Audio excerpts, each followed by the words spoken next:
good afternoon, ma'am. So, we choose a sole proprietorship, which is in Sari Sari Store. Okay, so, sole proprietorship is among the perks of being a registered Sari Sari Store is that you can negotiate better prices and selling terms with your suppliers. The majority of Sari Sari Store are registered as a sole proprietorship. Okay, so proprietorship siya ma'am kay kasagaan ba sa mga kanang sari-sari store kay rag ilahan kanang rag owner nila business wa sila kanang kahati nga na bilang ma'am. So there have four characteristics of sole proprietorship in sari-sari store, which is given by Ms. Kahega. The first is small scale. Sari-sari store are typically small, family-owned business that operate on a small scale. Okay, so kani siya ma'am kay kanang gamay ra siya nga tindahan, pero mura na siya kanang pang pamilya ra ba, mura na siya kanang grocery para sa pamilya. Ngana na siya ma'am.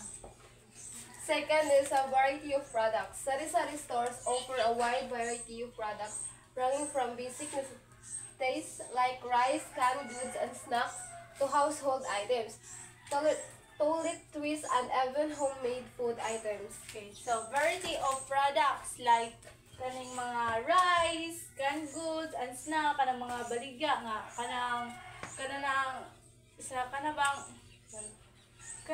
ila kayo sa mga tao ba kanon nila pangkanon niya naman.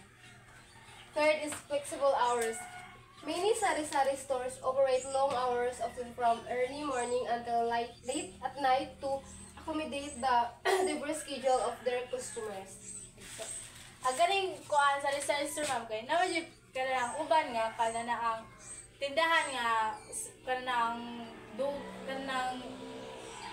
sayo mga bli dugay mo sira na po yung uban nga. So yung mga bli or dali rapod manira. Na po yung uban nga, dugay mo able pero dali rapod sila manira. And fourth is affordability. Sari-sari stores are known for their affordable prices, making them accessible to people from various socio-economic backgrounds. Okay, so affordability. So maka-afford ra jud ang mga tao sa mga kanang baybay nga na sila pang paliton. Afford ra jud kay kanang naman nila barato naman kay ilahang presyo para ana nga pagkauna like kana na ang kuan mga bugas maka-afford ra sila. Mga snacks, mga biskwit ug uban pa. Okay, so ang real life example ani ma'am nga sari-sari store which is Arbasto. So ang Arbasto is kanang affordable ra siya. Daghan mamalit diha ka affordable ra nya kanang ugusay kanang palito ugusay kanang paliton sa kanang mga tao kay naarapod pero kuan net pasilidad nga ugusay lang ganahan nga sudanon or kanon nga wala diha. So na jud president nga ato sila sa lain nga store. Good afternoon ma'am. This is my video about buy pair. Advantages. The sari-sari store provides easy access to basic, accommodate, and low cost affordability. Sari stores often sell goods in smaller quantity which can be more affordable for customers who may not have the means to purchase in bulk. Make essentials item more accessible to lower income household. So ang sari-sari store is provide easy access to basic at low cost. So ang sari-sari store is low cost lang presyo niya ug bupalit ka sa mga product ano nila. Like example ang mga bugas o mga gulay. Bupalit niya.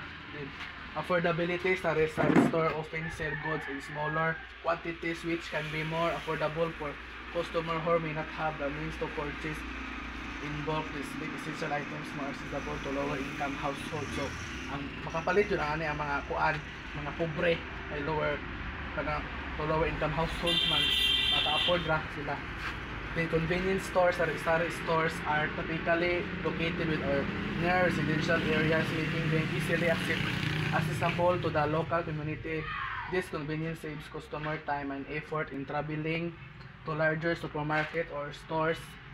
So ang kani convenience store, sari-sari store is naras to atong kabarangayan residential area, pwede ra kag nakapaliton mudor ka sa convenience store, sa sari store located na sa atong mga residential area or local community. This ay flexibility operating hours. Many sari-sari store operate for longer hours compared to larger supermarkets, providing customers with flexibility to purchase goods at their convenience even during late hours. So ang hours sa mga sari-sari store o sari-sari store kay nay uban is kanang sayo manira na pud uban kay dugay manira din i-compare naman sa supermarkets nga tagdugay sila mag-close na pud uban sayo mag-close ang supermarkets. Then sa disadvantages, competition and sustainability with the rise of larger supermarkets and convenience stores, sari store face increasing competition which can impact their sustainability in the long run.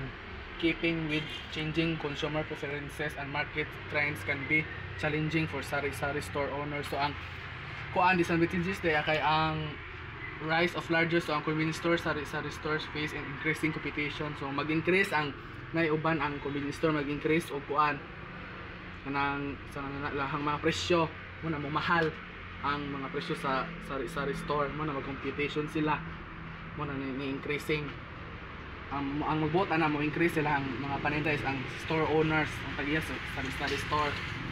Regulatory challenges, sari-sari store many encounter regulatory challenges such as licensing requirements, health and safety standards, and compliance with tax regulations. Meeting these requirements can add to the operational cost and administrative burden for store owners.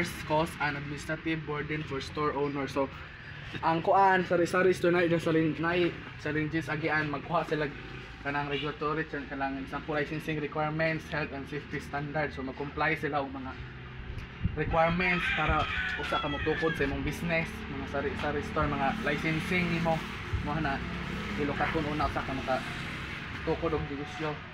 Then limited inventory, sari-sari store typically have limited space and resources which can result in a limited inventory of product. This may lead to customers not finding specific items they need, facing them to visit larger store for vendor selection. So ang limited inventory sari-store, so ang sari-sari store is limited space resources to inventory which can result in limited inventory product. So ang sari-sari store kay nay uban limited product sila, mag-inventor sa ilang i-display silang negosyo, mag-limited sila og paninda silang product kay need facing them to visit larger. So ang og mangumpra sila kay mahal man mo na mag-limited sila og product.